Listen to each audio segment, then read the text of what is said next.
Assalamualaikum warahmatullahi wabarakatuh. Saya Arif Permana dengan NIM 215720003. Kali ini saya akan memberikan materi kedua yaitu solusi untuk memerangi korupsi, strategi, kebijakan, dan implementasi. Yang pertama, pendahuluan. Korupsi merupakan salah satu masalah serius yang berdampak luas pada aspek ekonomi, sosial, politik, dan lingkungan. Dalam presentasi ini, saya akan membahas dan mempelajari strategi dan langkah konkret yang dapat membantu mengurangi dan memberantas korupsi secara efektif. Berbagai solusi jangka panjang dan jangka pendek akan dibahas untuk mencapai pemerintahan yang bersih dan transparan. Pengertian korupsi sendiri adalah penyalahgunaan kekuasaan untuk kepentingan pribadi yang merugikan publik. Menurut Transparansi Internasional, korupsi mencakup berbagai bentuk seperti penyuapan, penggelapan, pemerasan, dan nepotisme. Setiap bentuk korupsi memiliki pola yang berbeda, tetapi semuanya berdampak negatif bagi masyarakat dan pemerintahan. Tentu saja dampak-dampak yang ditimbulkan dari berbagai aspek. Yang pertama, dari aspek ekonomi. Tentu korupsi mengurangi anggaran untuk membangun dan meningkatkan kemiskinan. Yang kedua, secara sosial, korupsi melemahkan kepercayaan masyarakat terhadap pemerintah.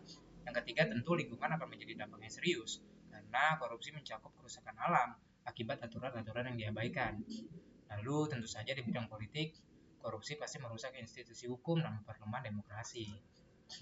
Faktor penyebab korupsi, tentu saja faktor penyebab utara korupsi adalah sistem politik yang tidak transparan, lemahnya penegakan hukum, budaya nepotisme, serta minimnya pengawasan internal maupun eksternal. Selama aspek-aspek ini belum direformasi, korupsi akan terus berlangsung dan semakin sulit diberantas. Tentu ada solusi jangka panjangnya. Yang pertama, pendidikan anti korupsi. Pendidikan anti korupsi adalah langkah jangka panjang yang efektif dalam memerangi korupsi. Dengan memberikan pemahaman tentang integritas dan etika pada masyarakat sejak dini, generasi muda akan tumbuh menjadi individu yang memahami pentingnya menolak korupsi. Pendidikan ini dapat dimasukkan dalam kurikulum sekolah dan pendidikan tinggi. Solusi jangka panjang berikutnya adalah penegakan hukum. Penegakan hukum merupakan langkah penting dalam pemberantasan korupsi.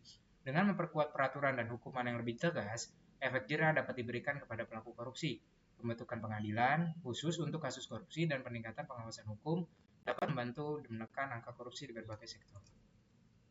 Yang berikutnya adalah perbaikan tata kelola pemerintahan.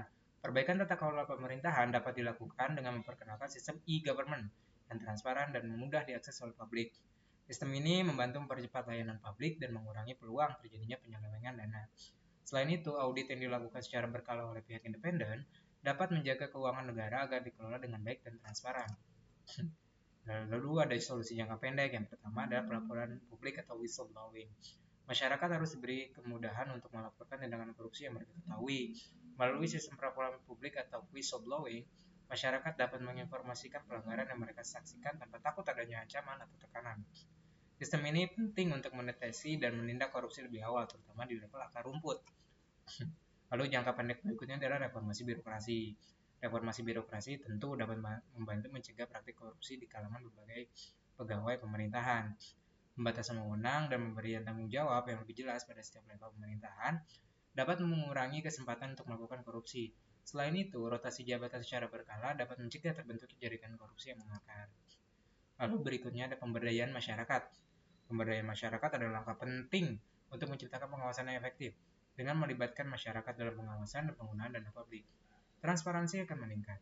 Partisipasi masyarakat ini membantu memastikan bahwa anggaran negara benar-benar digunakan untuk kepentingan masyarakat luas. Lalu studi kasus negara-negara yang berhasil memerangi korupsi diantaranya adalah Singapura.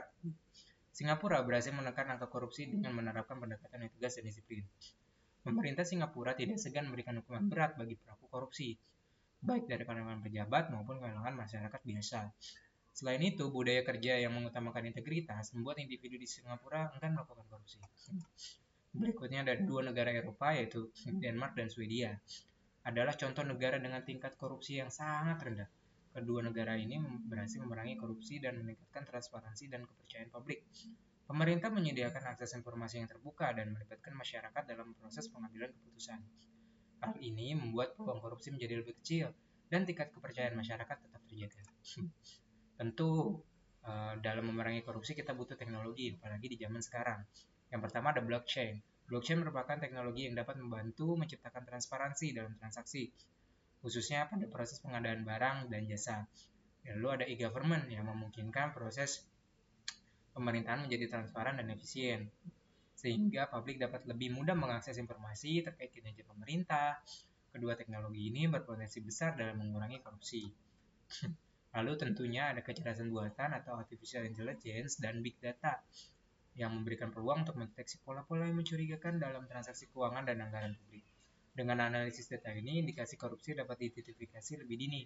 Teknologi ini memungkinkan pengawasan yang lebih akurat dan tepat waktu, sehingga korupsi dapat dicegah sebelum berkembang jauh. Kesimpulan dan langkah selanjutnya adalah korupsi dapat diberantas melalui langkah-langkah jangka pendek dan panjang yang melibatkan berbagai pihak. Membangun budaya transparansi dan partisipasi publik yang kuat adalah kunci utama untuk mencapai keberhasilan dalam melawan korupsi. Dengan kolaborasi yang baik antara pemerintah dan masyarakat, serta teknologi yang kuat, kita dapat menciptakan lingkungan yang bebas dari korupsi dan mengarahkan negara menuju masa depan yang lebih baik. Sekian dari saya. Wassalamualaikum warahmatullahi wabarakatuh.